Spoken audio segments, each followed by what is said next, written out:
Hello दोस्तों, आज हम पढ़ रहे हैं महावीर प्रसाद द्विवेदी का लिखा निबंध स्त्री शिक्षा के विरोधी कुतर्कों का खंडन।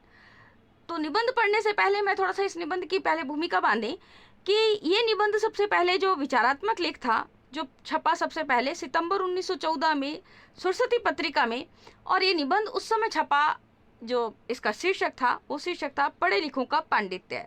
उसके बाद में ये पुनः प्रकाशित हुआ महिला मोद पुस्तक में, और इसका शीर्षक बदल करके रख दिया गया स्त्री शिक्षा के विरोधी कुतर्कों का खंडन।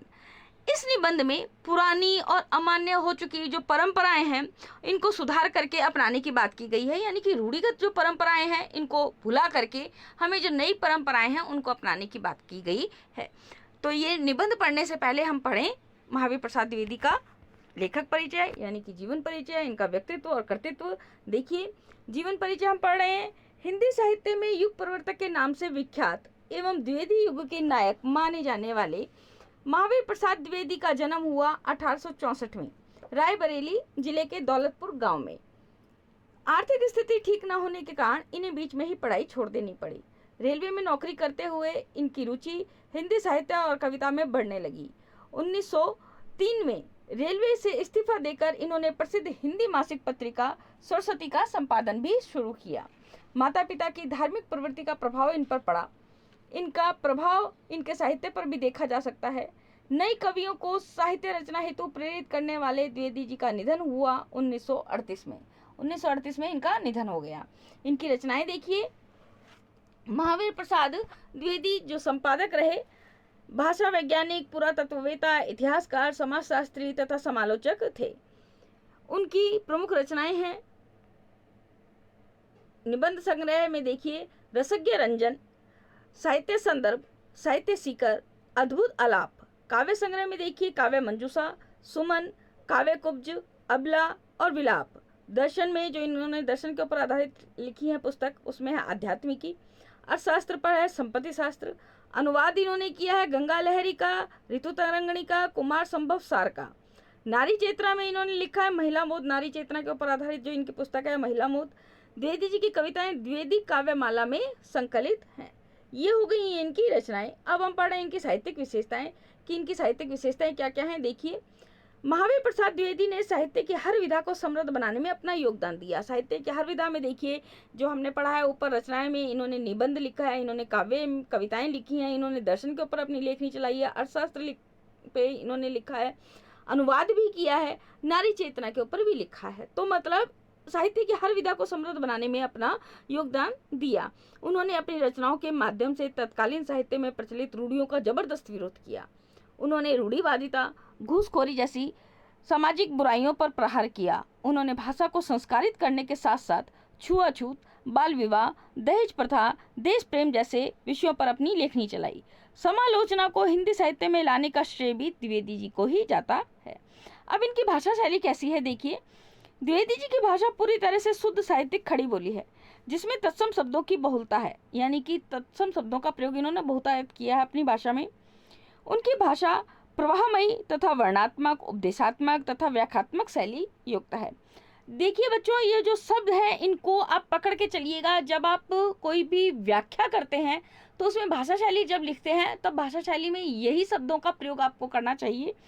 प्रवाहमयी भाषा कैसी है? प्रवाहमयी, वर्णात्मक है, उपदेशात्मक है, व्याख्यात्मक शैली है। उस शैली को तो आपको देखना पड़ेगा कि शैली कैसी है, व्याख्यात्मक है, वर्णात्मक है, विवेचनात्मक है, कैसी शैली है, ये तो आपको देखना पड़ेगा। लेकिन वास्तव में इन शब्दों के ऊपर आप अपनी पकड़ बनाएंगे उतनी ही आपकी ज़्यादा लेखनी ज़्यादा है मजबूत होगी। जिसमें लंबे तथा छोटे दोनों ही प्रकार के वाक्यों का प्रयोग है, उनके लेखन में व्यंग्य की छटा देखने को मिलती है। तो ये हमने पढ़ा है इनका महावीर प्रसाद द्विवेदी का लेखक परिचय, व्यक्तित्व एवं कृतित्व। ये भी बच्चों से पूछा जाता है बोर्ड परीक्षा में कि महावीर प्रसाद द्विवेदी का, जयशंकर प्रसाद का, विभिन्न साहित्यकारों के लेखक परिचय के बारे में पूछे जाते हैं। तो इसमें महावीर प्रसाद द्विवेदी का आपके इस वीडियो में जीवन परिचय हो गया है। अब हम पढ़ते हैं पाठ का सार। पाठ का सार जैसे मैंने पहले बताया है, स्त्री शिक्षा के विरोधी कुतर्कों का खंडन, पुरानी रूढ़िगत परंपराओं को तोड़ करके नई परंपराओं को अपनाने पर जोर दिया गया है इसके अंतर्गत। और इस निबंध में उन्होंने पुराने जो हैं उदाहरणों को भी लिया है और उनको बताते हुए इन चीज़ों को अपनाने का आह्वान किया है महावीर प्रसाद द्विवेदी ने। तो तो देखिए सबसे पहले जो हमारे पास में टॉपिक आता है, लेखक की पीड़ा। वास्तव में लेखक को पीड़ा किस बात की है? महावीर प्रसाद द्विवेदी ने हिंदी के उत्थान के लिए बहुत से कार्य किए हैं। लेखक को दुख है कि स्कूलों कॉलेजों से शिक्षा प्राप्त, धर्मशास्त्र और संस्कृत साहित्य से परिचित सुशिक्षित लोग स्त्री शिक्षा का विरोध करते हैं। जो पढ़े लिखे लोग हैं वही स्त्री शिक्षा के विरोध की बातें करते हैं कि वास्तव में स्त्रियों को शिक्षित नहीं होना चाहिए। वास्तव में वे खुद पढ़े लिखे हैं लेकिन स्त्रियों को पढ़ाना लिखाना नहीं जानते। ऐसे लोग स्त्री शिक्षा का विरोध करते हैं जो कुशिक्षितों को सुशिक्षित करते हैं, कुमार्गमार्गियों को सुमार्गगामी बनाते हैं, जो बुरे रास्ते पर चलते हैं उनको अच्छे रास्ते पर चलने की शिक्षा देते हैं। ऐसे लोग अधार्मिकों को धर्म तत्व का उपदेश भी देते हैं। ऐसे लोग स्त्री शिक्षा का विरोध करते हुए तर्क देते हैं कि क्या क्या तर्क देते हैं। देखिए बहुत इंपॉर्टेंट क्वेश्चन है कि तर्क क्या देते हैं वो लोग। पुराने संस्कृत कवियों के नाटकों में कुलीन स्त्रियों से भी अपड़ों की भाषा में बातें कराई गई हैं। वो कहते हैं कि पुराने जो संस्कृत कवि हैं उन्होंने, बहुत पुराने प्राचीन, उन्होंने जो बातचीत कराई है स्त्रियों की वो अपड़ों की भाषा में कराई है, यानी कि वो पढ़े लिखों की भाषा नहीं है। इससे स्पष्ट है कि स्त्रियों को पढ़ाने का प्रचलन उस समय था ही नहीं। स्त्रियों को पढ़ाने पर अनर्थ होता है। शकुंतला कम पढ़ी लिखी थी, उसकी कम शिक्षा ने भी अनर्थ कर डाला। उसने दुष्यंत से कटु वाक्य कहने में कोई संकोच नहीं किया। यह स्त्री शिक्षा का दुष्परिणाम था। ये बच्चों ये लाइन यहाँ पर आई है, इसको देखना। आगे जब इसका विवेचन आएगा, बहुत सुंदर विवेचन आएगा कि शकुंतला ने ये बात क्यों कही थी, क्या उसके ऊपर परिस्थिति पड़ी और किस लिए उसने कही। ये जब वापस बात आएगी तो मैं आपको लोगों को ये पूरा किस्सा बताऊंगी। अच्छा किस्सा है। जिस भाषा में शकुंतला ने श्लोक रचा था वह अपड़ों की भाषा थी। अतः नागरिकों की भाषा पढ़ना दूर, अपड़ गवारों की भाषा पढ़ना भी स्त्रियों को बर्बाद करता है। अब स्त्रियों का प्राकृत बोलना, स्त्रियों का प्राकृत बोलना अपड़ होने का परिणाम नहीं है, प्रमाण नहीं है। उस समय में बोलचाल की भाषा प्राकृत रही होगी। यदि ऐसा ना होता तो बौद्धों और जैनों के हजारों ग्रंथ प्राकृत में क्यों लिखे जाते? भगवान शाक्य मुनि और उनके शिष्य प्राकृत में ही क्यों धर्मोपदेश देते?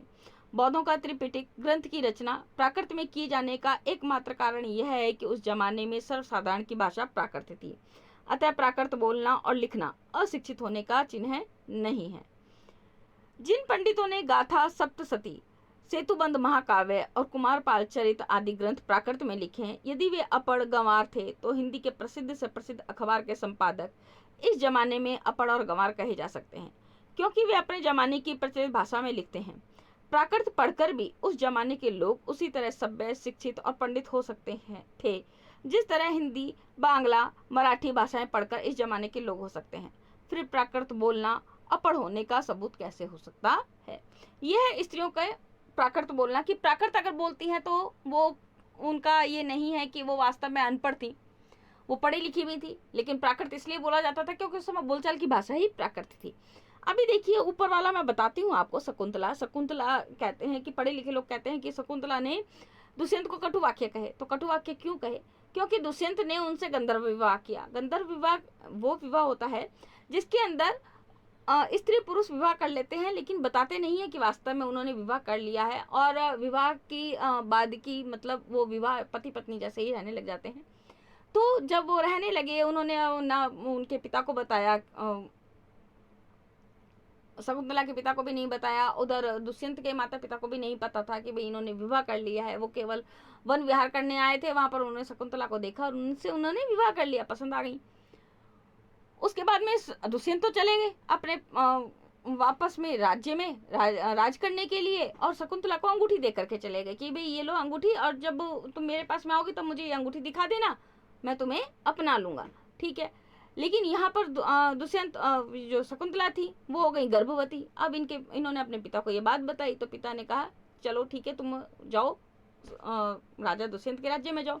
जब वो गई तो वहां पर उनके हाथ की अंगूठी जो थी वो एक मछली के पेट में चली गई थी। वो पानी से जब गई थी, मतलब जहाज से जब गई, नाव से गई, तो उन्होंने जब नदी में हाथ डाला तो एक मछली ने उनकी अंगूठी निगल ली, वो हाथ से निकल करके चली गई।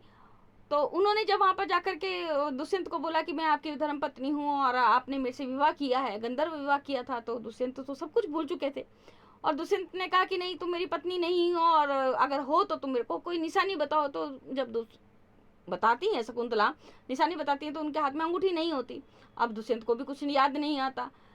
तो वो उनको अपशब्द कह करके छोड़ देते हैं दुष्यंत की तुम मेरी पत्नी नहीं हो। तो वहां पर अगर शकुंतला ने उनको कुछ कटु वाक्य कहे तो वो वास्तव में परिस्थिति जन्य थे, परिस्थिति से उपजे हुए वाक्य थे। वो वहां पर उनको बहुत अच्छा वाक्य तो नहीं कह सकती थी कि नहीं राजन अच्छा है, तुमने मेरे से विवाह करके तुमने मेरा परित्याग कर दिया, तुम धन्य हो, ऐसा तो वो कह ही नहीं सकती थी। उनकी जो अंदर की पीड़ा थी वो निकल करके सामने आई और उन्होंने कुछ उनको कह दिया।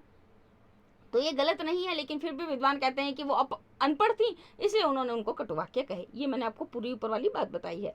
अब चलिए हम पढ़ते हैं आगे। स्त्रियों के विश्वविद्यालय नहीं, ये पढ़ते हैं हम। देखिए, स्त्रियों के विश्वविद्यालय नहीं, स्त्री शिक्षा का विरोध करने वाले तर्क देते हैं कि स्त्री विश्वविद्यालयों के होने के कोई प्रमाण है ही नहीं, वेदों में उपनिषदों में कहीं पे भी नहीं। लेखक तर्क देते हैं कि पुराने समय में विमान थे, पुष्पक विमान वगैरह थे ना, किंतु उनके निर्माण का कोई भी विधान नहीं मिलता। बड़े बड़े विमान थे, आकाश ये मार्ग से जाते थे, लेकिन उनके निर्माण का कोई भी ग्रंथ नहीं मिलता है। तो उनके अस्तित्व को क्यों स्वीकार किया गया, पुष्पक विमान के अस्तित्व को क्यों स्वीकार किया गया? और पुराने ग्रंथों में प्रगल्भ पंडितों के नाम पढ़कर भी तत्कालीन स्त्रियों को मूर्ख, अपढ़ और गंवार क्यों बनाते हैं? उस समय हुई अहिल्या हुई, गार्गी हुई, बहुत मंडन मिश्र की पत्नी, ये बहुत बड़ी बड़ी जो विदुषी स्त्रियां हुई थी, इनको देख करके भी इनका जो नाम आता है, जिन्होंने बड़े बड़े पंडितों को अपने तर्कशास्त्र से हरा दिया था, तो उस समय की स्त्रियों को देख करके भी या उनका नाम आकर के भी लोग बाग क्यों कहते हैं कि वास्तव में उस समय स्त्रियां पढ़ी लिखी नहीं थी। वेदों में वेद मंत्रों की रचना और उनका दर्शन विश्व सरा स्त्रियों से ही किया गया है। शीला और विद्या आदि स्त्रियां ही थी जो बड़े बड़े कवियों से सम्मानित हुई हैं। जिस भारत में चित्र बनाने, नाचने, गाने बजाने, फूल चुनने, हार गूंथने की कला सीखने की आज्ञा थी, वहां पढ़ने लिखने की आज्ञा नहीं थी। कौन विज्ञ इस बात को स्वीकार करेगा और कौन इस बात को मानेगा? तो लेखक का ये अपने मन की जो पीड़ा है वो लेखक ने कही है कि स्त्रियों के विश्वविद्यालय नहीं थे। अगर ये ऐसा भी कुछ कहा जाता है या प्रमाण नहीं मिलते हैं तो इसके पीछे और भी कुछ कारण हो सकते हैं कि प्रमाण नहीं मिलते। तो पुष्पक विमान का जो विमान थे उनके भी निर्माण का कहीं कोई ग्रंथ नहीं मिलता, लेकिन वो विमान विद्यमान थे, उनका अस्तित्व जब स्वीकार किया गया तो स्त्रियां भी पढ़ी लिखी थी, इसका भी अस्तित्व स्वीकार किया जाए।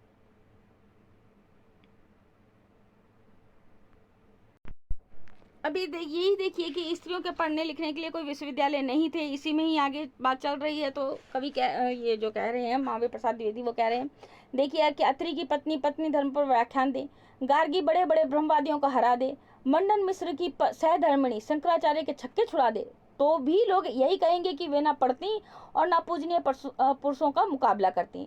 यह सारा दुराचार स्त्रियों को पढ़ाने का कुफल है। कैसे माना जा सकता है कि स्त्रियों के लिए पढ़ना कालकूट है और पुरुषों के लिए पीयूष की घूंट? ऐसी दलीलों और दृष्टांतों के आधार पर स्त्रियों को अपढ़ रखकर भारतवर्ष का गौरव कैसे बढ़ा सकते हैं? तो ये इन्होंने पॉइंट वाइज बताए हैं कि वास्तव में स्त्रियों को पढ़ाने लिखाने के लिए कौन कौन से तर्क देते हैं जो स्त्री शिक्षा के विरोधी हैं, वो कैसे कुतर्क देते हैं। तर्क नहीं है ये, वास्तव में कुतर्क है। हमने परंपराओं को तोड़ा है तो यह भी तोड़ दें। आगे का देखिए, हमने परंपराओं को तोड़ा है तो यह भी तोड़ दें। लेखक तर्क देता है कि यदि पुराने जमाने में स्त्रियों को पढ़ाने की जरूरत नहीं समझी गई होती, पर अब तो है, हमने सैकड़ों पुराने नियमों परंपराओं को तोड़ा है, तो इस परंपरा को तोड़ने में क्या हानि है? जो लोग यह कहते हैं कि पुराने जमाने में स्त्रियां अपढ़ थीं, तो उन्हें श्रीमद् भागवत में रुक्मणी हरण की कथा पढ़ लेनी चाहिए, जिसमें रुक्मणी ने एक लंबा चौड़ा पत्र एकांत में लिखकर एक ब्राह्मण के हाथ श्री कृष्ण को भेजा था, जो प्राकृत में नहीं था। उसमें रुक्मणी ने जो पांडित्य दिखाया है वह उसके अपढ़ और अल्पज्ञ होने का गंवारपन का सूचक नहीं है। इस बात पर कम से कम उन व्यक्तियों को तो विश्वास कर लेना चाहिए जो पक्के सनातन धर्मावलंबी भागवत में विश्वास करते हैं। यदि कोई भागवत की बात को पुराणकार की कल्पना मानता है तो फिर नाटकों की बात को तो उससे और अधिक गई बीती समझनी चाहिए। आगे का देखिए, स्त्रियों की शिक्षा यदि अनर्थक है तो पुरुषों की सार्थक कैसे? अब महावीर प्रसाद द्विवेदी कहते हैं, यदि स्त्रियों को कहा जाता है कि वास्तव में इनको नहीं पढ़ाना चाहिए तो पुरुषों की सार्थक कैसे हो सकती है? इसके लिए भी देखिए जो प्रमाण है, जो उन्होंने तर्क दिए हैं वो देखिए।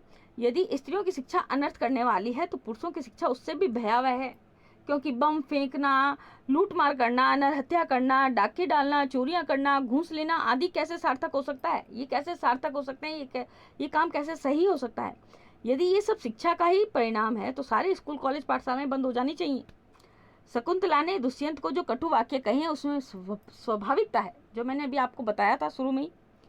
गंधर्व विवाह करके दुष्यंत के मुकर जाने पर उसे कटु वाक्य कहना स्वाभाविक है। शकुंतला के इन वाक्यों को कि वे ही निंदा करते हैं जो चाहते हैं कि पत्नी पर घोर अत्याचार करने पर भी वह मौन बनी रहे।